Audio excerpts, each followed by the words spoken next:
Sebulan yang lalu, Elisa terkenal karena operasi tanpa rasa sakitnya.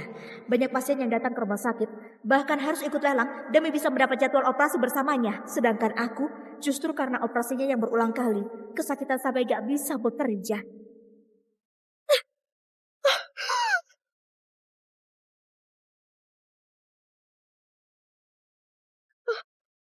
Elisa, jangan operasi lagi. Aku kesakitan sekali. Aku benar-benar gak tahan lagi. Kak Aurel, operasi ini sangat penting bagiku. Masa hanya karena kau dokter kepala yang harus membantu dokter magang sepertiku kau jadi iri dan gak mau aku lanjutkan operasi?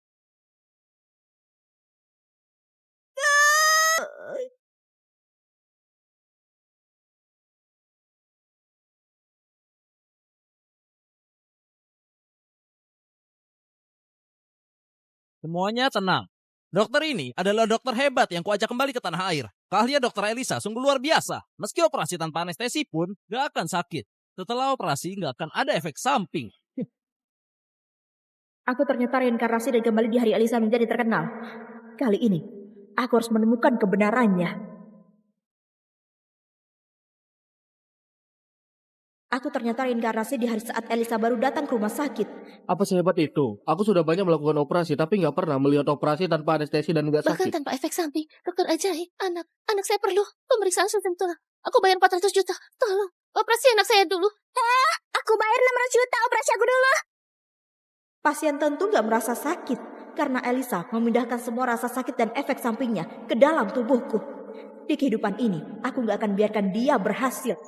Aku harus cari tahu sebenarnya bagaimana Elisa memindahkan rasa sakit itu. Kak Aurel, sebentar lagi aku akan melakukan pemeriksaan sumsum tulang pada pasien kecil itu. Pak Daniel bilang bank darah di rumah sakit sedang butuh darah RH negatif. Kalau nggak salah, golongan darah Kak Aurel RH negatif kan? Kau bersedia donor darah untuknya nggak? Kak Aurel, terima kasih banyak. Kau dan anak itu sama-sama RH negatif. Benar-benar takdir. Tenang saja, setelah aku selesai pemeriksaan sumsum tulang, aku pasti akan membalas jasamu. Balas jasa apaan? Kita ini dokter, masa tinggal diam saja? Cepat pergilah.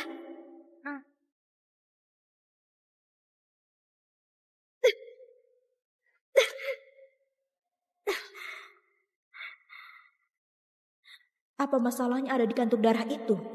Entah sihir apa yang dipakai Elisa hingga kantung darahku bisa untuk membedakan rasa sakit pasien kepada diriku. Kak Aurel, dokter itu berhati mulia. Masa kau nggak mau membantu? Gak bisa.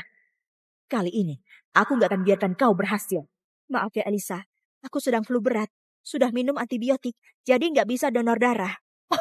Kak Aurel, bukankah tadi kau baik-baik saja? Apa jangan-jangan Kak Aurel memang gak mau sampai cari alasan? Kak Aurel, masa karena operasi tanpa rasa sakitku ini mencuri perhatian orang darimu, kau jadi gak peduli pada nyawa pasien? Selama bertahun-tahun aku bekerja, setiap kali rumah sakit butuh donor darah, aku selalu ikut membantu. Kenapa aku harus berbohong hanya untuk menolak donor darah? Selama ini Dokter Aurel memang selalu menjadi teladan kita. Kalau soal donor darah, semua orang tahu atas kepeduliannya. Elisa, kenapa kau memaksa orang sakit sepertiku untuk donor darah? Bahkan menuduhku berbohong. Jangan-jangan kantung darahmu itu bermasalah. Kak Aurel, kau bercanda ya? Kantung darah ini bisa ada apaan? Ada masalah atau enggak, kau sendiri yang paling tahu. Sepertinya aku sudah ingat, Elisa, kau juga RH negatif kan? Karena kamu dokter yang berhati mulia. Pasti kau bersedia donor darah untuk pasien kan? Enggak, aku nggak bisa donor darah. Elisa terlihat begitu takut. Sepertinya dugaanku benar. Masalahnya memang pada kantung darah. Kenapa gak bisa donor darah? Elisa, kau terus-menerus bilang dokter berhati mulia. Dia pasienmu loh. Kenapa gak mau donorkan darahmu? Bahkan bantuan kecil pun gak mau berikan. Dokter Elisa, penyakit anakku nggak bisa ditunda lagi. Apa 400 juta masih kurang? Biar aku bayar 1 miliar. Enggak, 2 miliar. Bukan aku nggak bersedia donor darah. Hanya saja akhir-akhir ini aku lembur meneliti operasi tanpa rasa sakit, jadi kekurangan darah. Dokter Elisa, kurang darah sedikit itu nggak masalah. Kita ini dokter. Menderita sedikit, wajar saja. Elisa, jangan-jangan kau sebenarnya gak mau donor darah ya? Makanya sengaja cari alasan. Dokter Elisa, kumohon padamu, selamatkan anakku. Golongan darah ini sangatlah langka. Hanya kau yang bisa selamatkan anakku. Kumohon padamu. Tolong. Baik, aku akan donor. Elisa, di kehidupan ini, aku nggak akan beri darahku padamu. Aku melihat bagaimana kau pindahkan rasa sakit ke tubuhku.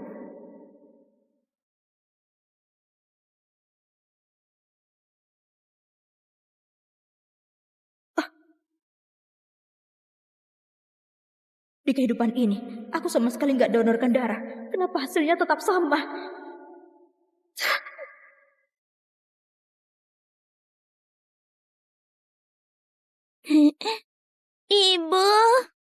Ibu, Dokter Elisa hebat sekali. Tadi aku nggak merasakan apapun loh. Sekarang juga nggak sakit lagi. Astaga, operasi sebesar menusuk sumsum tulang. Ternyata nggak sakit sama sekali. Bahkan pasien langsung bisa turun dari ranjang. Dokter Elisa benar-benar dokter ajaib. Meski bayar 20 miliar pun, aku mau dia mengoperasiku. Apa?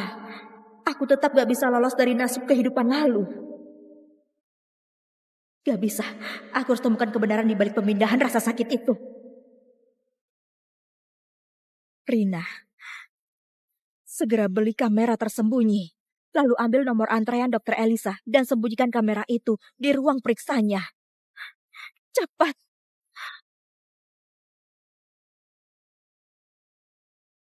Aurel, bagaimana keadaanmu? Sudah baikkan Rina. Bagaimana urusan yang tadi? Begitu dapat pesan darimu, aku langsung beli kamera tersembunyi dan mendaftar ke Dokter Elisa. Oh iya,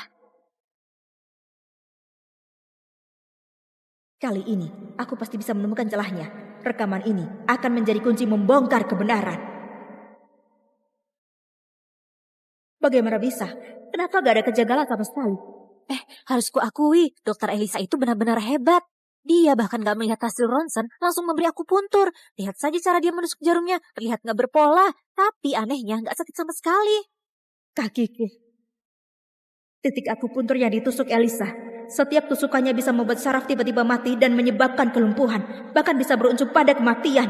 Dia sama sekali gak paham medis. Dia jelas-jelas membahayakan nyawa orang. Aurel! Kalau dia terus begitu, aku tetap gak bisa lolos dari kematian. Kamu belum pulih, kau mau kemana? Aku ingin menemui Pak Daniel. Aku ingin mengundurkan diri.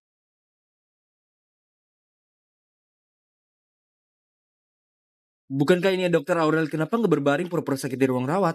Mungkin nggak tahan karena iri pada Elisa yang dapat banyak spanduk ucapan terima kasih dari keluarga pasien lalu ingin kembali berjaga.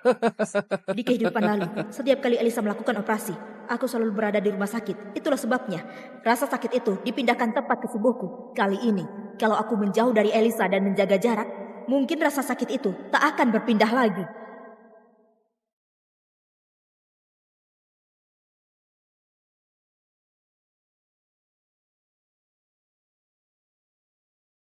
Aurel, coba jelaskan. Minggu ini kau sudah berapa kali bolos kerja? Hah? Perilakumu sudah sangat mengganggu ketertiban kerja rumah sakit.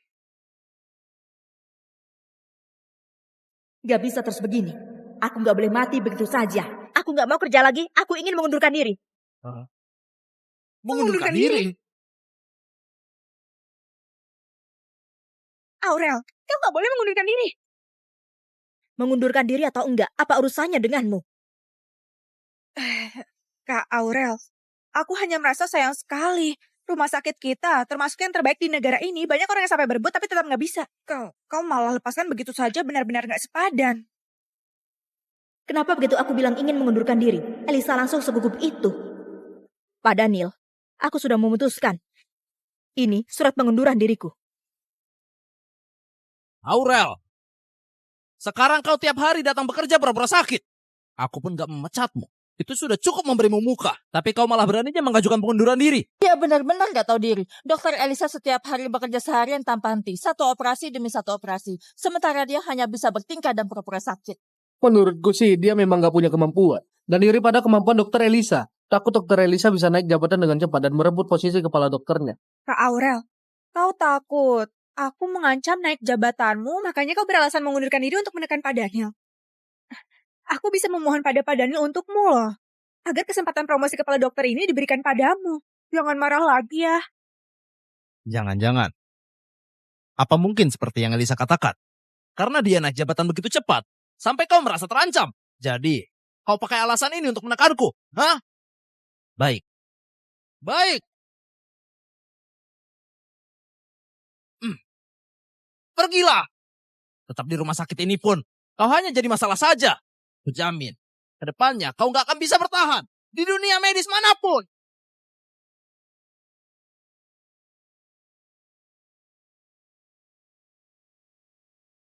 Dibanding karir dan mimpi, menemukan kebenaran dan tetap hidup jauh lebih penting. Aurel, alamat rumahmu sudah tersebar. Seluruh internet mengatakanmu nggak punya etika dokter. Tapi aku percaya padamu, kau nggak mungkin melakukan itu. Terima kasih ya Rina. Kau ini, karena sudah mengundurkan diri, sekarang nggak perlu memikirkan apapun. Manfaatkan kesempatan ini, pergi ke kota Sania dan santai sejenak. Elisa, aku nggak percaya kalau setelah menjauh darimu kali ini, kau masih bisa memindahkan rasa sakit orang lain padaku. Sudahlah, sana naik pesawat. Oke, Hati-hati ya. pergi dulu ya. Iya, oke. Pergilah. Hati-hati.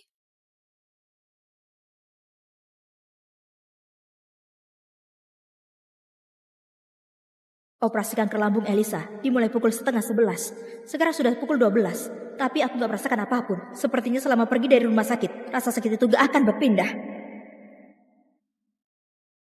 Para penumpang, selamat datang di penerbangan ini. Mohon matikan semua perangkat elektronik dan kenakan sabuk pengaman. Akhirnya aku terbebas dari takdir kehidupan lalu.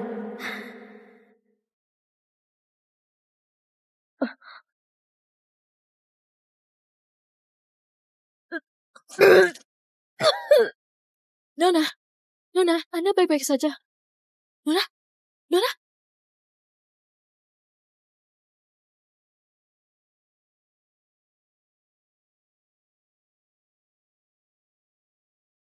Aurel, akhirnya kau sadar juga. Aku di mana? Di rumah sakit kita. Kenapa aku kembali lagi?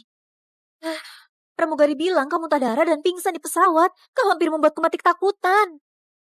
Aku baik-baik saja.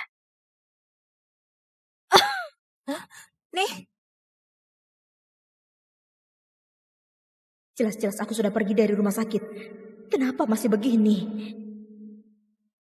Rina, tolong ambilkan ponselku. baik-baik.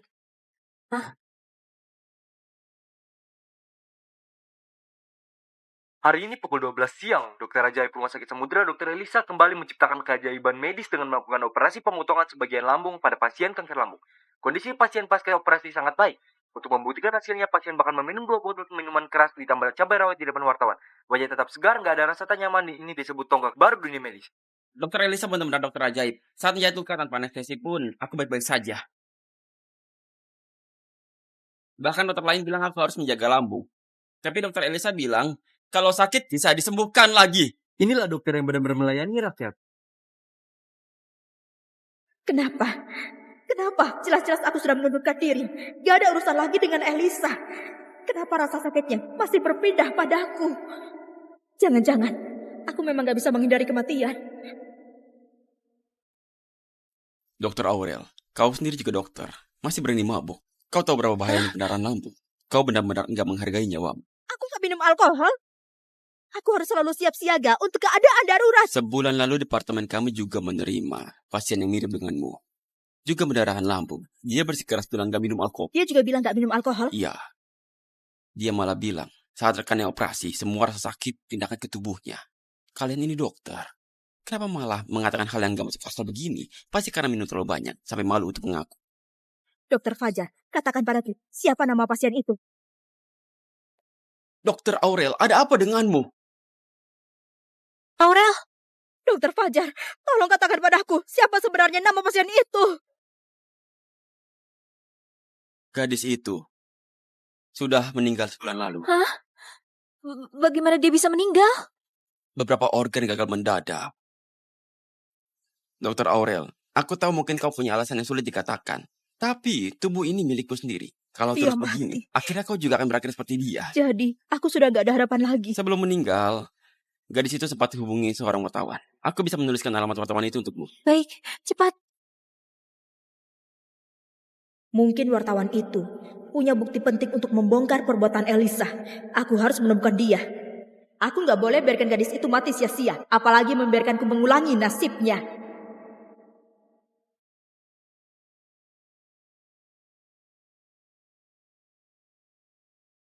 Halo, apa kau, Pak Victor? Kau ini... Sebulan lalu, apa ada dokter perempuan yang pernah mencari Anda, mengatakan rekannya melakukan operasi tanpa sakit, dan semua rasa sakitnya berpindah ke tubuhnya? Kau salah orang. Pak Victor, aku perlu bantuan Anda. Kalau enggak, aku bakal berakhir seperti dia. Terima kasih.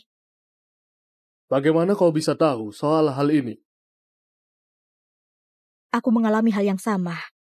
Apa yang dia katakan benar adanya. Kami gak mabuk dan juga gak pura-pura sakit, melainkan seseorang menggunakan cara aneh untuk memindahkan rasa sakit operasi dan juga efek sampingnya. Aku akui, sebelumnya ada seorang wanita datang padaku. Dia bicara dengan sangat serius. Tapi soal pemindahan rasa sakit, terlalu nggak masuk akal. Melampaui logika ilmiah. Aku nggak bisa mempercayainya. Aku tahu Anda pasti gak percaya, tapi aku bisa membuktikannya. Carilah seseorang yang kau percaya, dan pergi ke rumah sakit Elisa bekerja, lalu daftar padanya. Selama luka yang sama muncul di tubuhku, Anda akan mengerti.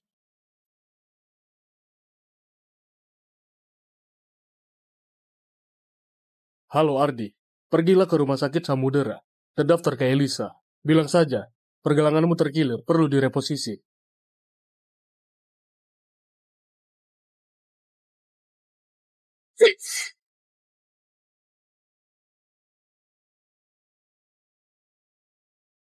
Ini beneran.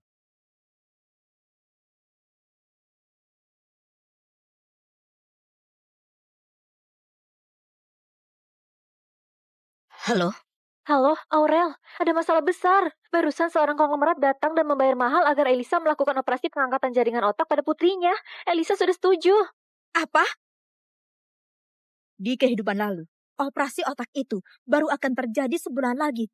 Kenapa sekarang dipercepat? Pak Victor, Elisa sudah setuju untuk operasi pengangkatan jaringan otak pada putri konglomerat. Padahal dasar ilmu medis saja dia nggak paham. Kalau terus begitu, itu sama saja dengan mergu nyawa orang. Pengangkatan jaringan otak. Operasi sesulit itu pun dia berani ambil. Padahal titik akupuntur dasar saja dia nggak hafal sama sekali. Pergelangan terkilir saja, dia malah mau operasi dan pasang pin tulang. Kalau dia benar-benar melakukan operasi pengangkatan jaringan itu, aku akan langsung mati. Kalau saat itu, aku belum menemukan kebenarannya, aku hanya akan mati lagi. Pak Victor, aku sungguh butuh bantuanmu. Apa yang harus kulakukan? Apa Anda bisa bawa kamera ke rumah sakit dan minta mereka siarkan operasi itu? Asal selama siaran berlangsung, kita bisa menangkap kesalahan konyol Elisa. Kita pasti bisa membongkar wajah aslinya.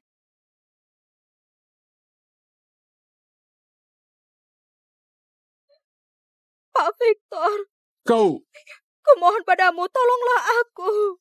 Kalau kau nggak membantuku, kedepannya akan ada lebih banyak orang yang terluka. Aku mohon. sini.